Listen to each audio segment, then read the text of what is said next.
Mesdames et messieurs, bonsoir. Bienvenue dans cette grande édition. C'est officiel. Suspension cet après-midi de la grève des enseignants. Syndicats et gouvernement guinéen viennent de signer un protocole d'accord dans ce sens. La cérémonie s'est déroulée dans les locaux du ministère de la fonction publique. Cette entente met fin à 14 jours de grève au niveau du système éducatif. Sanassi Keita.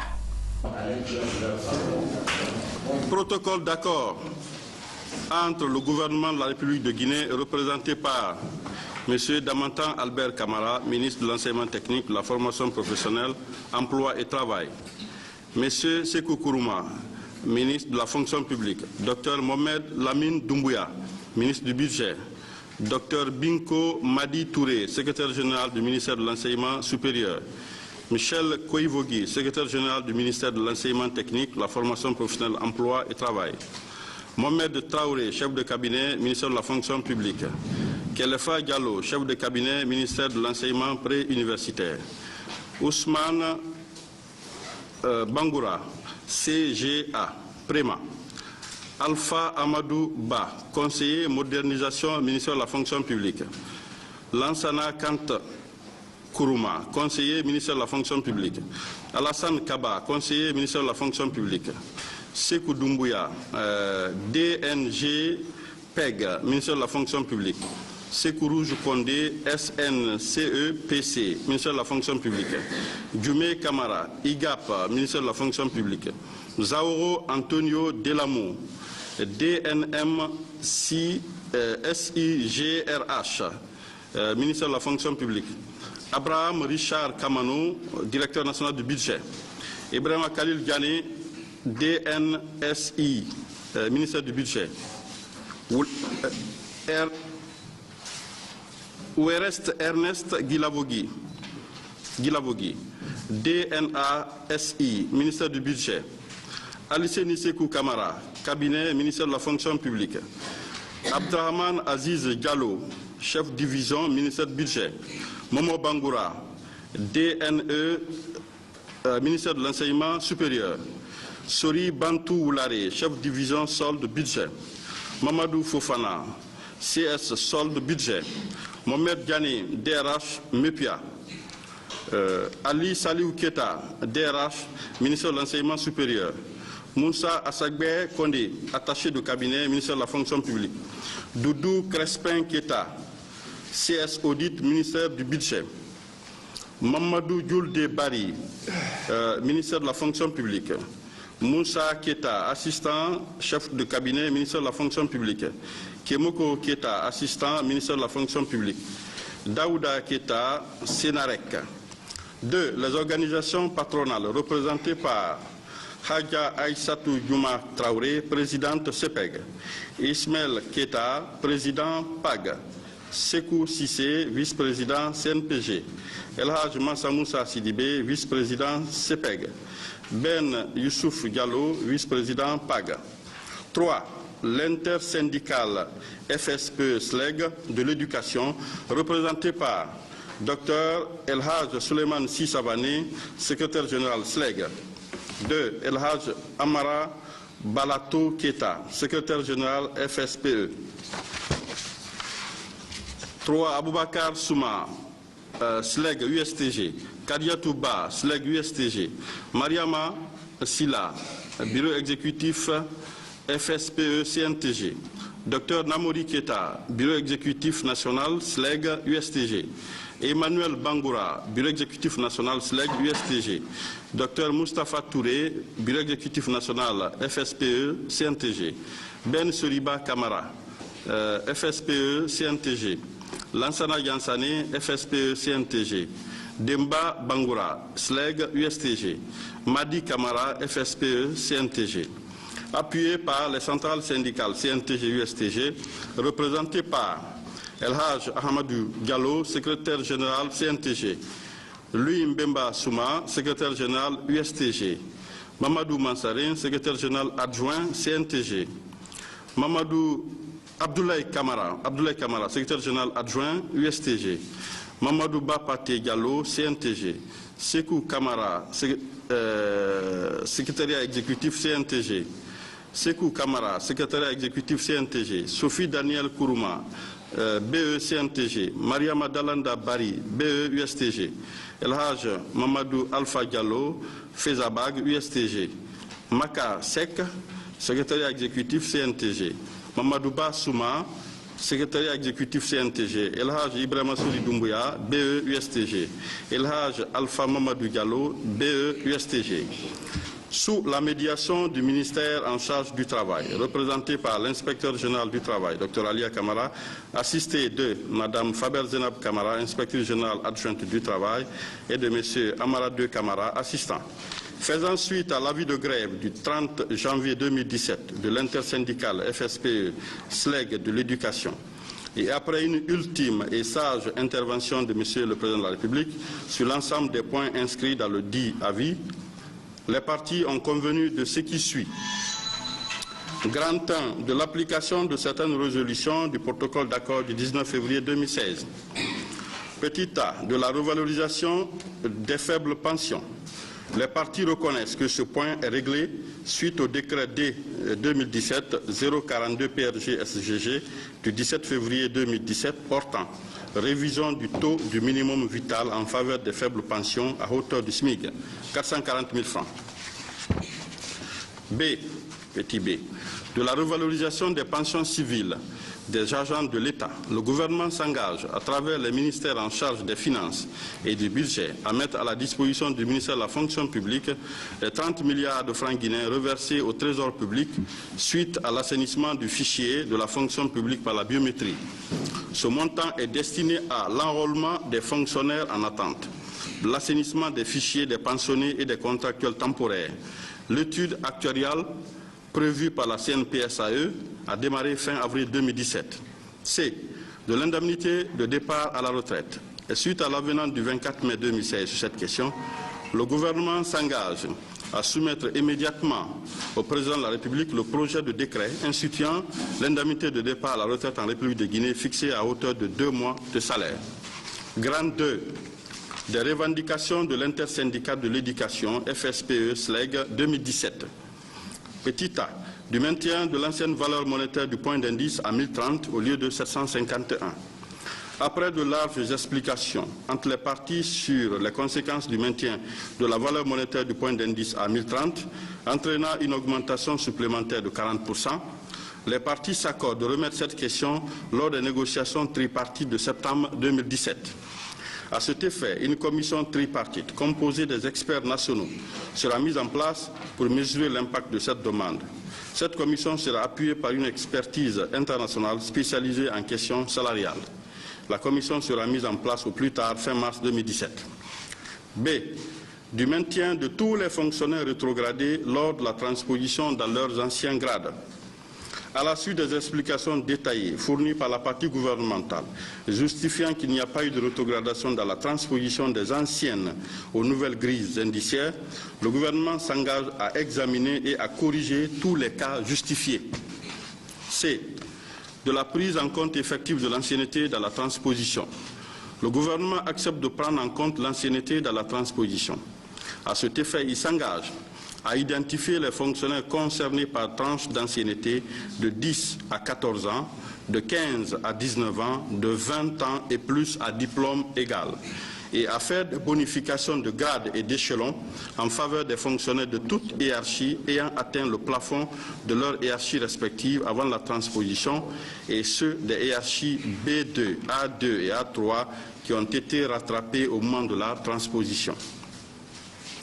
D. De la revalorisation du statut particulier de l'éducation, conformément à son article 100. Le gouvernement s'engage à satisfaire tous les points de revendication non satisfaits relatifs aux dispositions du statut particulier de l'éducation.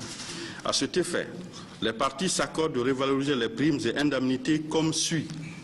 20% pour les indemnités de zone, les primes pour classe multigrade, indemnités de risque de travail et primes d'encadrement pédagogique. 100 000 francs pour la prime de craie, 80 000 francs pour la prime de préparation. L'indemnité de documentation, l'indemnité d'installation et le fonds de stimulation pour les enseignants et chercheurs restent inchangés. Les dites primes et indemnités seront payées fin mars 2017. de l'engagement à la fonction publique de tous les contractuels d'État de l'éducation déjà immatriculés et les homologues des universités. Tout en reconnaissant que le recrutement à la fonction publique se fait par voie de concours conformément à la loi Statut général des fonctionnaires, le gouvernement s'engage à recruter hors concours tous les enseignants contractuels immatriculés en situation de classe non admis au concours de recrutement des enseignants session 2016 ayant au moins 5 ans d'ancienneté dans l'enseignement actif. En dessous de 5 ans d'ancienneté de service, les parties s'accordent que les contractuels concernés soient au préalable formés et évalués dans les institutions de formation d'enseignement, ENI, ISEG, tout en conservant leur salaire de contractuel sous forme de pécule pour une année scolaire. F. Du reclassement et de la prise en charge financière des enseignants admis au CAP et au deuxième certificat. Les parties reconnaissent que ce point est déjà satisfait, dans la mesure où les arrêtés de reclassement sont publiés et transmis au ministère du Budget pour prise en charge financière. À cet effet, le gouvernement s'engage à rendre effective cette prise en charge au plus tard le 31 mars 2017. G. De la reconnaissance et de la prise en charge des diplômes délivrés par les universités étrangères. Les parties s'accordent à prendre en compte tout diplôme reconnu et validé par la Commission nationale de reconnaissance et d'équivalence des diplômes, titres et grades universitaires. H. De la publication des bulletins de paye avant le paiement du salaire. Le gouvernement s'engage à publier régulièrement les bulletins avant la paye de chaque mois, et cela à compter du mois de février 2017. Les négociations se sont déroulées dans une atmosphère de franche collaboration et ont restauré la confiance mutuelle entre les parties. En conséquence, l'intersyndical de l'éducation, FSPE, SLEG, décide de la suspension de la grève déclenchée le lundi 6 février 2017 à compter de ce jour, lundi 20 février 2017.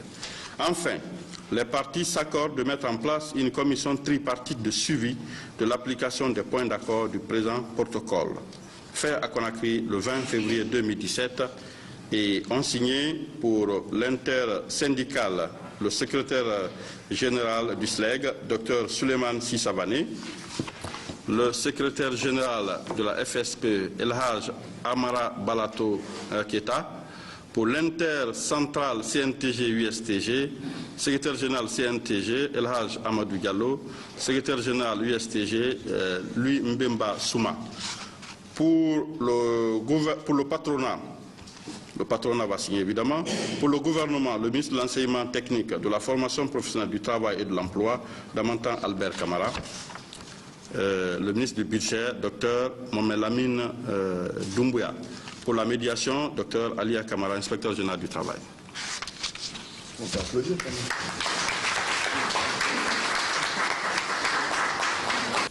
Au terme des travaux,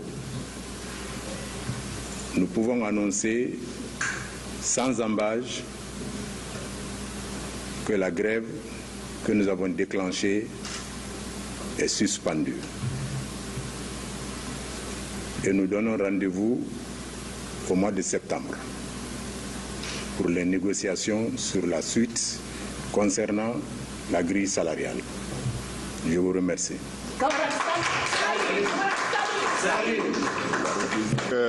Comme vous l'avez suivi, l'intercentrale de l'éducation et associée aux centrales syndicales viennent de déclarer la suspension de la grève qu'ils avaient déclenchée. En conséquence, en tant que représentant des départements en charge de l'éducation et du gouvernement ici, j'ai le plaisir d'annoncer aux parents d'élèves et aux élèves que les cours reprendront normalement sur toute l'étendue du territoire à partir de ce mercredi 22 février 2017.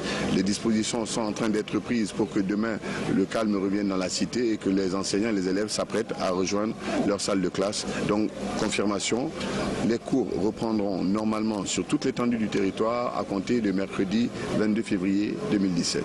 Je vous remercie.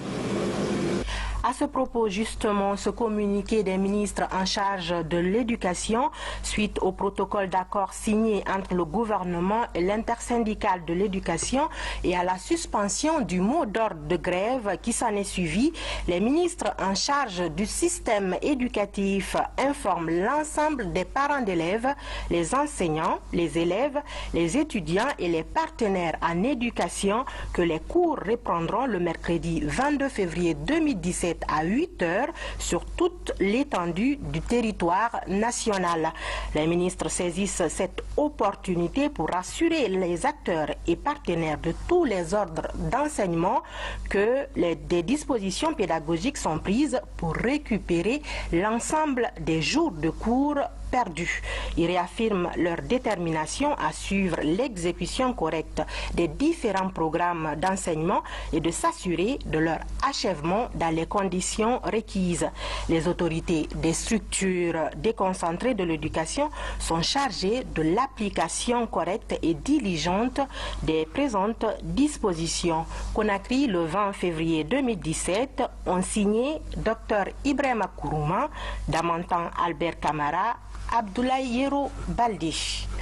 Peu avant la signature de cet accord, la capitale a connu une journée de meute ce lundi. Des violences ont été enregistrées à plusieurs endroits. Des loupards se sont emparés des revendications syndicales pour s'aimer le trouble, alors que la veille, le mot d'ordre de grève avait été levé. Voici le commentaire de la rédaction. Lundi noir à Conakry. Les loupards ont transformé les rues de Conakry en champ d'horreur. Il était difficile de reconnaître des compatriotes dans ces hommes déchaînés qui semaient gratuitement la ruine sur leur passage. Les parties en conflit étaient pourtant en négociation, chacune dans son rôle comme le stipulent nos lois fondamentales. Les échanges amenaient à se comprendre sur les divergences et à parvenir à une entente. Hier déjà, les contractuels sont sortis heureux de ces négociations. Cette même disponibilité animait encore le gouvernement face aux syndicalistes qui évoluaient bien dans les limites de leurs prérogatives. Pourquoi alors cette folie qui s'empare de nos rues, qui écorche la liberté du citoyen? Des gens mal intentionnés ou simplement des loupards ont voulu se servir de cette page de la vie démocratique pour laisser exploser leur acrimonie. Sinon, un problème régulièrement posé par des citoyens ne peut avoir sa solution qu'autour d'une table, pas dans la rue. Le gouvernement est là et sait écouter les plaintes du citoyen. La République a ses règles que ceux qui se réclament d'elle ont l'obligation de respecter. La nôtre ne méritait pas l'écorchure de ce lundi. De paisibles gens dépouillés de leurs biens, des magasins brûlés, la circulation perturbée. Pourquoi ? Alors que les négociations entre citoyens et gouvernements évoluaient normalement, les premiers ayant même travaillé à rassurer la population dans la soirée de dimanche. L'incivisme de ce lundi devrait très vite rejoindre les pages du dévoiement, ces moments d'égarement, mais très vite fermer cet épisode douloureux et développer les outils pour que plus jamais la rue ne devienne un lieu d'expression d'un quelconque sentiment. Et puis, cet autre communiqué du gouvernement relatif aux manifestations non autorisées de ce lundi, suite à l'appel à manifester aux actes de violence, de vandalisme qui en ont résulté, en dépit de l'accord obtenu ce dimanche avec les syndicats après plusieurs jours de négociations, notre capitale a été le théâtre de manifestations non déclarées et interdites par le gouvernement de la ville de Conakry. Le gouverneur, de la ville de Conakry. À la mi-journée, ces manifestations ont malheureusement causé la mort d'au moins 5 personnes et créé des perturbations dans la circulation sur les différents axes routiers. En outre, ces manifestations illégales et interdites ont provoqué des dégâts matériels importants sur des ambulances et des centres médicaux communaux. Ainsi, de sources policières et hospitalières, le bilan s'évalue ainsi que suit. 30 blessés, dont des membres des forces de l'ordre, 12 personnes interpellées dans les communes de Kaloum et Matam. Le gouvernement condamne les événements ayant conduit au décès de ces personnes et appelle l'ensemble des acteurs à plus de retenue et de responsabilité. Le gouvernement rappelle également qu'aucune divergence ne saurait justifier les violences perpétrées au cours de cette journée et réitère sa ferme détermination à poursuivre toutes les personnes impliquées dans ces actes barbares et rétrogrades. La cellule de communication du gouvernement. Suite à ces manifestations de ce lundi, l'on a enregistré des blessés dans le rang des forces de l'ordre, notamment des gendarmes déployés pour la circonstance. Ils ont été admis à l'hôpital militaire du camp Almami Samori Touré pour les soins d'urgence. Aussitôt alerté, le ministre de la Défense nationale s'est rendu à leur chevet. Reportage commandant Kassé. Ils sont 13 gendarmes victimes des manifestations de ce lundi. Ici, au centre médico-chirurgical des armées du camp Almami Samori Touré, le ministre d'État à la présidence de la République chargé de la défense nationale, en compagnie du chef d'état-major général des armées, s'est rendu au chevet des blessés. Ce matin, de pont kenyen à Madina, nous étions là à enlever les barricades. Au fur et à mesure, on enlevait les barricades, mais il y avait trop de mouvements. Entre-temps, on voulait prendre un gros caillou qui était posé sur la chaussée. C'est là-bas que j'ai eu un caillou qui est venu percuter ma main. Et les médecins ont confirmé qu'il y a une fracture. Ces gendarmes, en plein exercice de leur mission de maintien de l'ordre public, ont été agressés. Donc, ils ont commencé à jeter les cailloux et nous, on n'avait pas les lacrys là-bas. On avait seulement 3. Donc notre commandant nous a dit, replions-nous à la base. C'est dans la zip maintenant, j'étais assis, directement, j'ai eu un coup de caillou ici maintenant. Donc il y avait le sang qui courait partout, ça sortait dans mon narine, la bouche, les yeux, comme ça, le sang sortait partout comme ça. Et je suis venu ici sans me rendre compte. C'est tout de suite maintenant, je me suis retrouvé un peu maintenant. Touché par cet acte, Dr Mohamed Diané a transmis le message de solidarité du président de la République et du commandement militaire pour le maintien de la stabilité du pays. Autre sujet d'actualité, la question de la promotion de la citoyenneté, de la santé et du développement durable des communautés. La problématique était au centre de l'ouverture ce lundi à Kindia de la 20e session de la revue annuelle de la radio rurale de Guinée. C'est le ministre de l'Unité nationale et de la citoyenneté qui a présidé la cérémonie en présence des autorités locales de la ville des Agrumes. Compte rendu, Cheikh Sankon Faoulissouma. La radio rurale est à l'endroit des populations le moyen d'éducation et de sensibilisation le plus sûr. Sa vocation de voix des sans-voix facilite l'accès des communautés à l'information centrale. Ce souci partagé par l'ensemble des acteurs de ce médium nécessite des échanges et des concertations tous les ans en vue de jouer pleinement son rôle.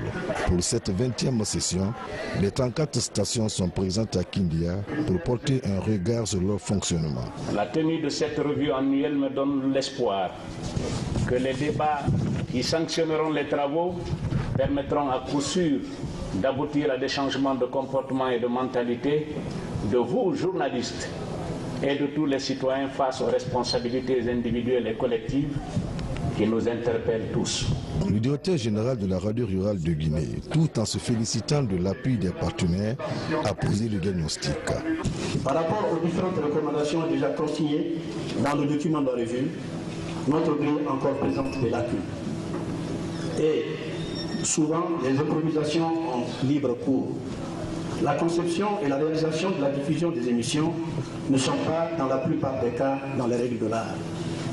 Les différentes articulations de nos programmes de diffusion doivent désormais se parfaire. Pour le choix du thème, qui du reste est très édifiant, le ministre de l'Unité et de la Citoyenneté, avant de déclarer ouvert les travaux, a indiqué: la question de la citoyenneté, ça ne va pas. Nous le vivons tous les jours. Nous savons à quel point nous avons abandonné cette problématique qui est probablement le préalable fondamental pour la construction d'une nation responsable. Et cette nation, elle ne saurait se construire en l'absence de Guinéens responsables.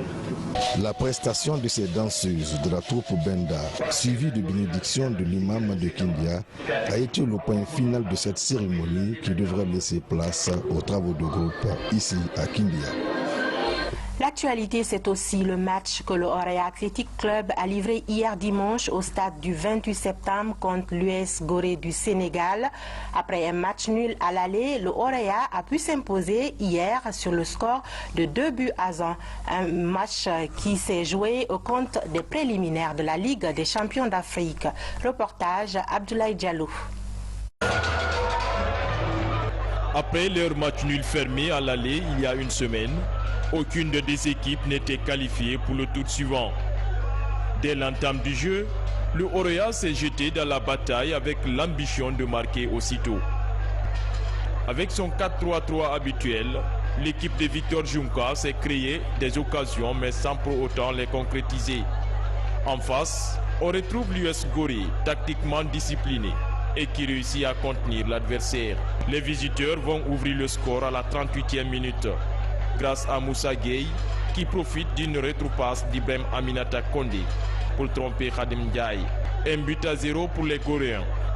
Avec cet avantage, c'est les Sénégalais qui sont qualifiés. Le Orea a l'obligation de réagir avant la pause, mais en vain. 1-0, c'est le score à la mi-temps en faveur de l'US Gorée qui aura réussi une bonne opération. À la reprise, Victor Junca fait un réajustement tactique. Il passe à 4 attaquants avec l'entrée de Boniface Abba à la place de Nikema Draman. Et puis, Aboubakar Kilibangoura remplace Bassirou Ouidraogo. Le Orea continue à presser l'adversaire et le salut viendra de l'ancien attaquant de Gangan, Boniface Abba, sur corner après un quart d'heure de jeu. Un but partout. Ce score est insuffisant pour la qualification des locaux. À la 71e minute, Okansi Mandela est littéralement descendu par le gardien dans la surface. Penalty pour le Orea et Ibrahim Agnès est exclu du jeu. Aboubakar Kilibangoura va donner l'avantage aux rouges et blancs. 2-1.